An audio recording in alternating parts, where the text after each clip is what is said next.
Greetings, adventurers. We are going to be together today doing knot tying. My name is Blessed Spanda. We are going to enjoy this journey today. What is knot tying? Maybe that's where we need to begin. Is it important to learn about it?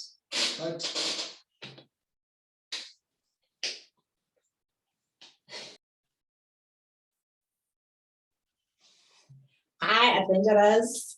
How are you? Hope you've got a lovely day. I am Blessed Spanda. I'm going to be taking you through knot tying. I hope you're enjoying your time in the Kempori.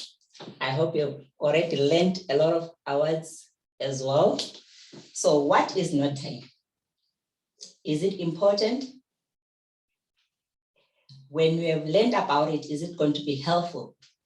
Well, knot tying can be surprising to most of us. It can be a skill that can be surprising to us because in generally whatever we do, there are knots that are involved. Take for instance, tying your own shoes. You will need a knot to tie the shoelaces. Could it be that you've got a wood that have got strings? You need to tie that wood. So you need to learn knot tying. Well, you are at camp. So I hope that you have pitched your tents. In your pitching of tents, you also used knots. Well, if somebody can get hurt now, we can also use knots to do first aid. So there is a lot that we can do with knot tying. Not only are we going to look at knot tying today, but we are also going to look at lashings. Well, what are lashings? It is an arrangement of ropes where you put poles together and you make a structure that is standing. And that structure should be rigid. It should be firm and stand on its own. So you are going to make use of the knots that you have learned in order for you to lash whatever lashing you can do.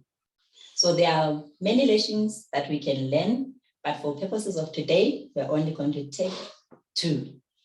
So what are some of the types of lashings that we have? We have what is called square lashing. We have what is called diagonal lashing. We also have what is called shear lashing. We have round lashing. We have tripod or figure of 8 lashing, as well as continuous lashing.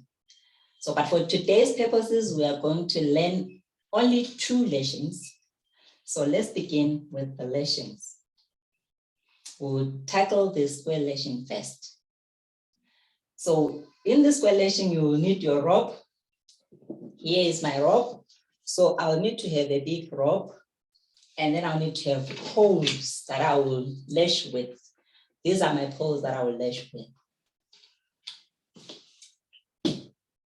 So when you are doing a square lashing, it is a type of lashing used to bind poles together at right angles to one another. So we'll begin with a knot called cleavage. How do I tie a cleavage? I have my rope here. This is my standing end. This is my running end of the rope. So when I tie the cleavage, you can do it on your pole or you can do it in your hands. It depends with what is easier for you. So you make a loop with your rope. Here's my first loop on my left, which is a rope just looped and the end comes on top. And then the second loop will be on my right, but it is a different one because it goes underneath the rope. So there I have 2 loops here. The rope coming on top, the other one at the bottom. When I put my pole through the loops like this, and then I will pull the loop, I have my cleavage. Here it is done on the hand, put in the pole. Some people find it easier to do it on the pole. I find it easier when I'm doing it on my hand. So this is how we begin the square lashing. Now you will take another pole. They say the poles should bisect each other at a right angle. So if we are bisecting at a right angle, it should be the 90 degrees. There we are. I have my 2 poles. We'll start the lashing. Your rope can go above the second pole, go under the first pole that has got this cleavage. It comes out, it goes above the second pole that is on top, and then comes down under. That's the first round of lashing. And then we do it again.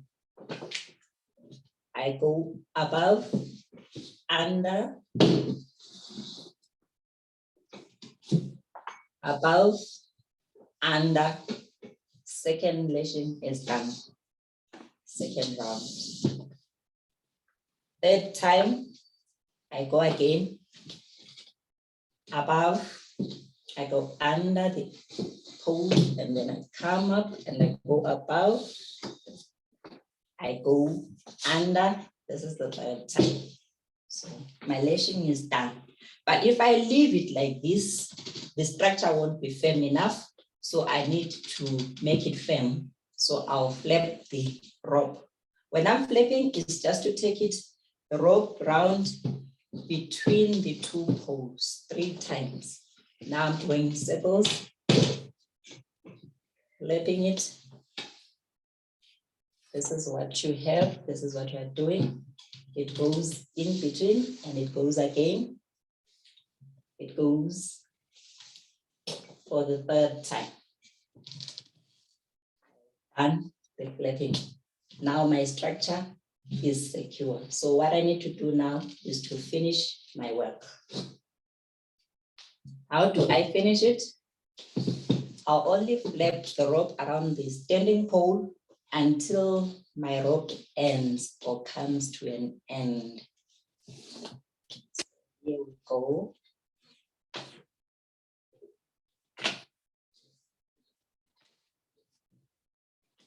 You continue until your rope is almost done. When your rope is almost finished, you need to close this with the cleavage again. So what do? I cross the rope, go under, and come another cross, make a bridge on top, go under, and then the next thing is to pull my rope underneath the bridge that I've made. I go underneath that bridge. When I'm done and I pull, I have finished with the cleavage again.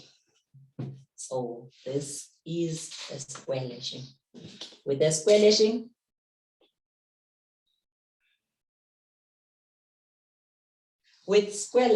you can do a lot of things.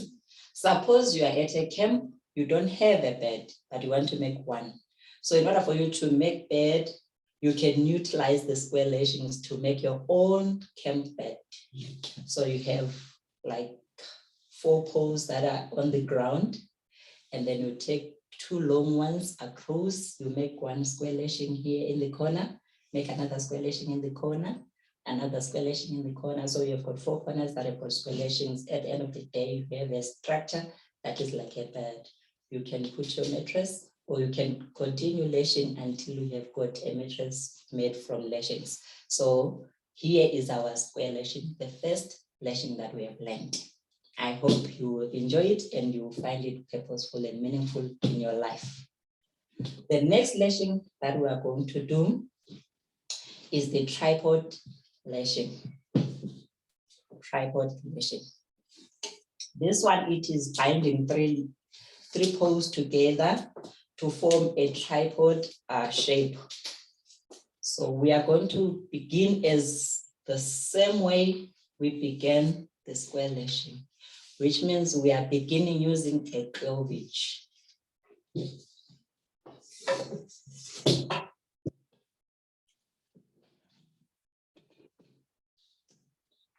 I have here my 3 poles with me. We'll do the cleavage and then we'll begin the tripod lashing. which is also known as the figure of 8 lashing. You will understand as we lash why it is called the figure of 8. But let's begin with our cleavage as well. It's easier when you're doing it in the hand, or some they'll prefer to do it on their pose. So you make a loop that goes up, the other one different direction. Just overlap them on top and then pull through your pole. You have your cleavage. So we'll begin the lashing of a tripod. It is easier to make your rope shorter on the end so that your work becomes neat and tidy. So when you begin the tripod lashing, you do the same way you did for square lashing. That is, although your poles are not on top of each other, they are parallel to each other.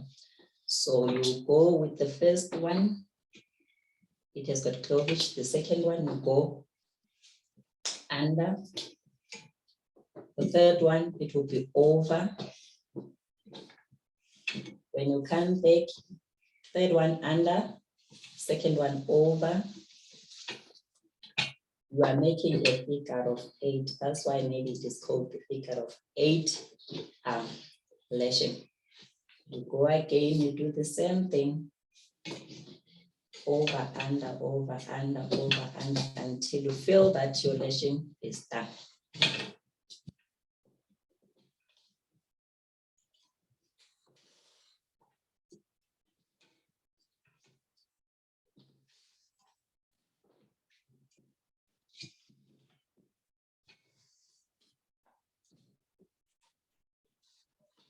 I've gone twice, I'll go for the third time.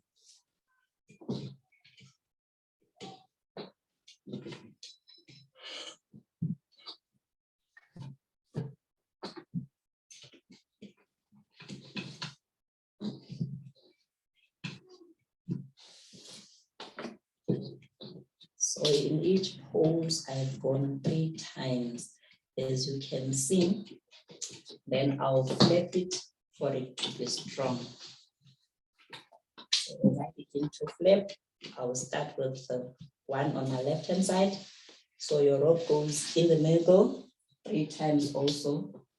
You need to make sure that you are pulling your structure so that it gains its firmness, so that it can stand.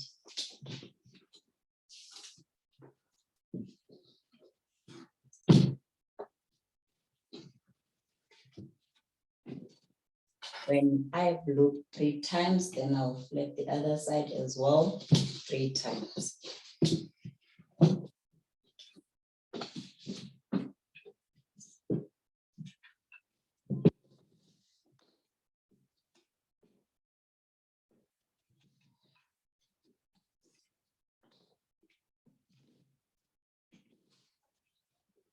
Now the flipping is done. Because my rope is still long, so I will want to flip it around one pole so that I can shorten it and then close this lashing with also a cleavage. So we go back to looping it around the pole until it is small or it is short.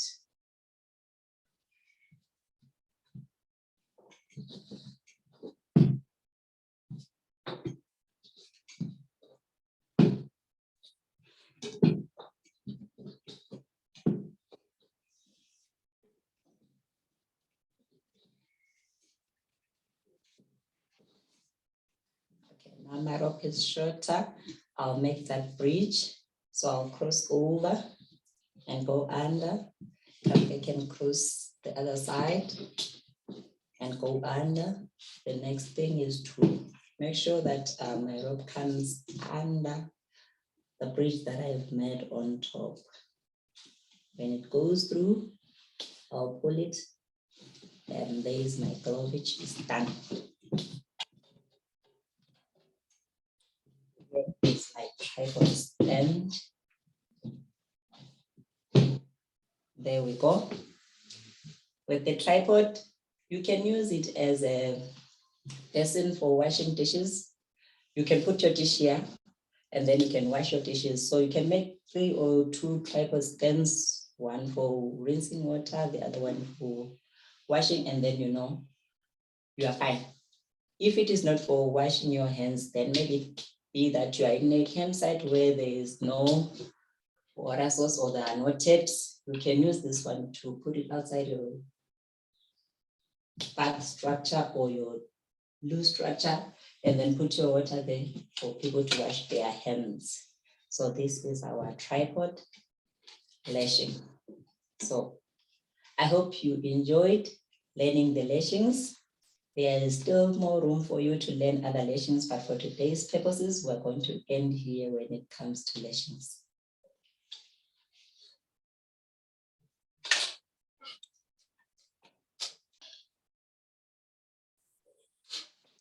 Now, boys and girls, we are going to learn 8 notes. One of which you have already covered, which is cleavage. But let's begin with these notes. As I have said, these notes are useful. You can use them in a lot of places and you can have fun while using them. So we'll begin with the first note, which is a simple note that anyone can do. It is called an overhand. An overhand is a stopper note. It is used to make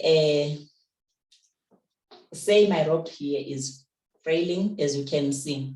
It can unravel until I have got no rope at all, but I want this thing to stop. So the only thing I can do is to tie an overhand and stop it. That's why it is called a stopper knot. So how am I going to tie an overhand? This is what I have. You have your rope here. You go left over right, go under and pull. That's an overhand. You are done. Overhand. Others are left-handed, so maybe they can go left over right. There it is, an overhand. I've told you that I needed to stop my rope from frailing, so I'll tie that overhand in order for me to stop it. So there we go, an overhand. Next time, this rope will not frail anymore. It will stop here. That's an overhand for us. So you can use to tie packages with an overhand. You can stop the ropes from fraying, as I have showed you. That's the use of an overhand. I hope you can be able to do it. Left over right, and you are done. The next knot that we are going to learn, it is called the figure of 8 knot. Figure of 8. Yeah. This is how you hold your rope. You twist it. As you twist it, come up.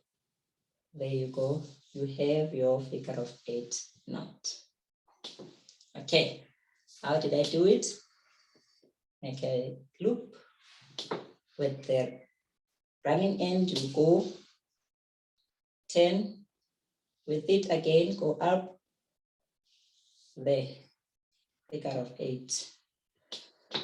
It is also a stopper knot, a fancy one, but it is used just like as a overhand. So you can stop things from frailing using a figure of 8 knot, just like you did with an overhand. So that is it with the figure of 8.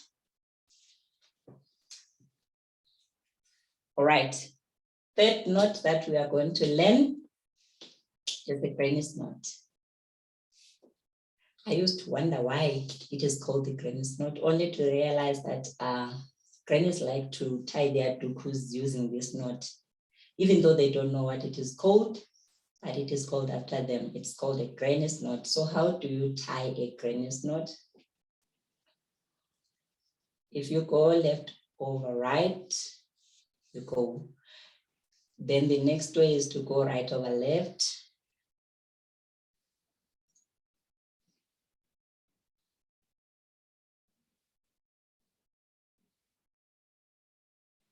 There you go. What you notice with the granny's knot is that the ends of your rope, they do not come at the same direction. The other one is up, the other one is at the bottom. Same applies to the side. The ends are not at the same direction. Here is your granny's knot. It's easier to tie it. Left over right, right over left. Granny's knot. As long as your ends come the wrong directions, you know that you have done a proper job. Granny's knot. It is a binding knot. It is used to secure a rope or a line to an object. So you want to secure things, use a granny's knot. All right, now we go to the next knot. This one is called a square knot. A square knot is also a binding knot, though it is more secure than the granny's knot. So how do you tie a square knot? So you go left over right. If you have gone left over right, do the same thing on the other side, left over right again. So you will have something like this. There is your square knot. So what you notice with the square knot is that both ends come at the same direction, unlike the granny's knot. So you will see that it is coming at the same direction. But there is a easier way of tying a square knot. I would need 2 ropes. Let me cut one so that you will see the easier one. Let's see how we go about it. So if you can't do left over right, just get 2 ropes. Now make a loop with your ropes. There are my 2 ropes. I'm making a loop. The other loop goes through the other one. There we go. Now that it is here, you take both ends to come in this loop again. There we go. So here you are. You have your square knot from 2 ropes.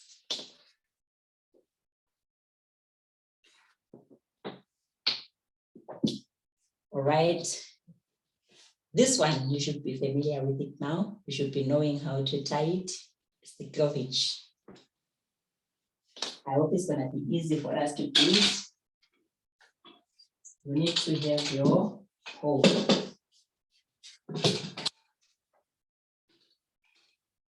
I have my pole here, so I'm going to tie the cleavage. As I had said in the beginning, you make a loop on the left-hand side, opposite loop on the right side, overlap the loops together, then push through your pole in the loops, and then pull. Pull the ropes, there you go. You have your cleavage. It's simple now.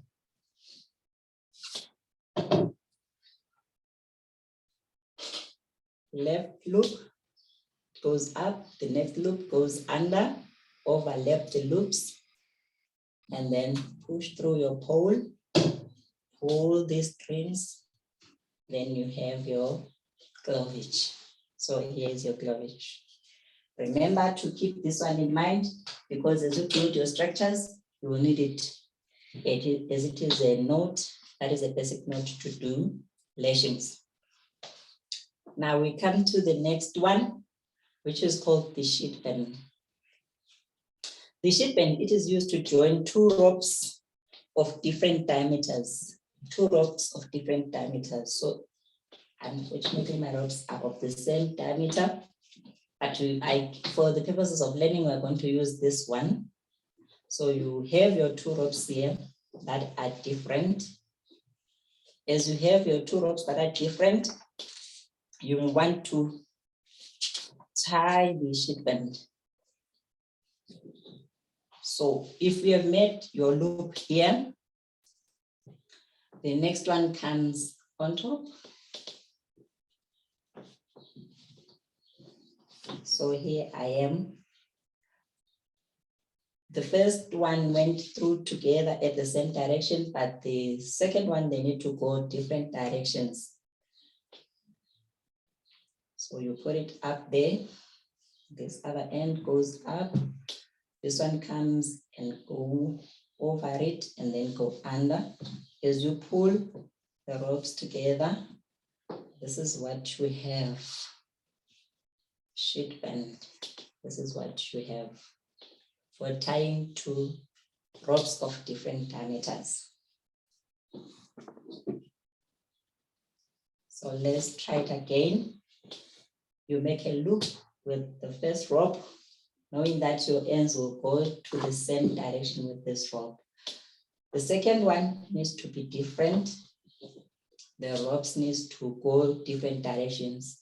So if you are going to put the other end, whether it's your running end above, then know that the standing end must go above this running end and then under here.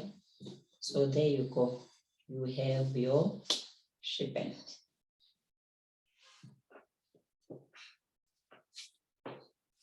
So if you are going to connect two ropes that are different in sizes, you will use a sheet band. The second last knot that we are going to do, it is the fisherman's knot. The fisherman's knot, it is a binding knot used to bind two ropes of the same thickness. Now we are doing the fisherman's knot to bind two ropes of the same thickness. Here I have my rope. I want to bind them together. So they will be here. So what you do is with one end of the rope, you will tie an overhand, tying together this other rope inside. So we'll make an overhand here.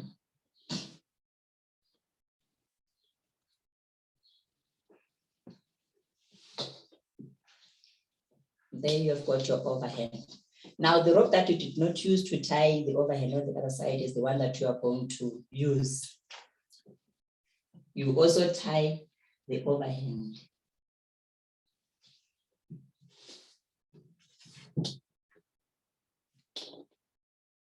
So now I've tied overhands in both ends.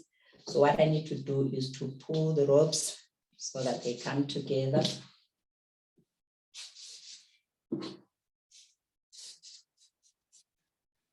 We have tied the fisherman's knot. You have bound two ropes together. Right.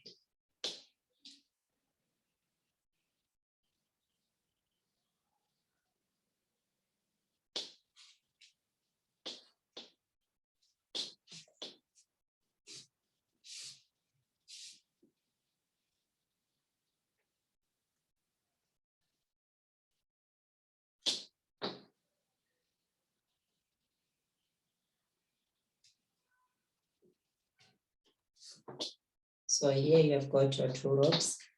If you are going to tie a fisherman's knot, know that you only need to do overhand and overhand. Remember, the rope that you used on your left-hand side to tie the overhand is not the rope that you are going to tie the overhand again on the right-hand side. It is a different one. So note which rope you used to tie the overhand with. So we can go again and tie the overhand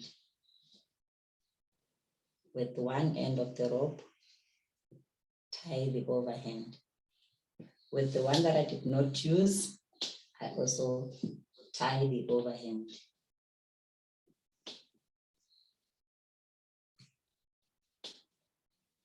So there are my overhands done.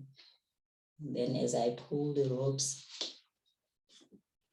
they have to meet in the middle. There you go. There you go. You have your fisherman's knot. All right, boys and girls, I hope you are learning and you are enjoying yourself. We come to the last knot that we're going to learn today, which is a sheepshank knot. We are going to tie a sheepshank knot.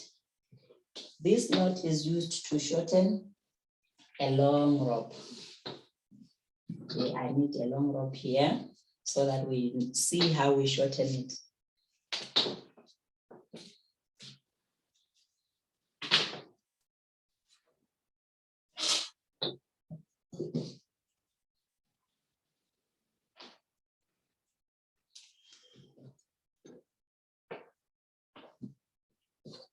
Right.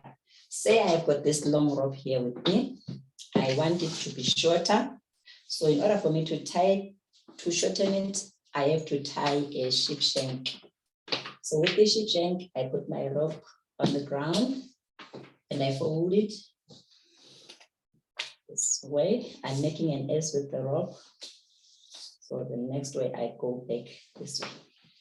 So there I have like an S shaped in the rope. There's my rope. Now what I would do is I am not tying a overhand, no. I'm just going to go and loop it here. That's all what I'm going to do. I did not tie anything. I just looped the rope around. There we go. This other end again. So here we are. So I can use this rope. Now it is short. I can continue functioning with it. It is now shorter than it was before. It is manageable to use it. So it is easy. We are not doing anything rocket science. It's just as easy. So what did I say? We make an S. There we go. Your S shape is here. You have it. You've got an end of the rope this side. Go under and then come and loop it here. You are done.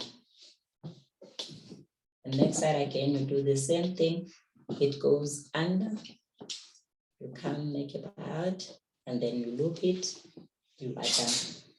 You have your sheep shank. Thank you, boys and girls. I hope you have enjoyed yourself learning these notes.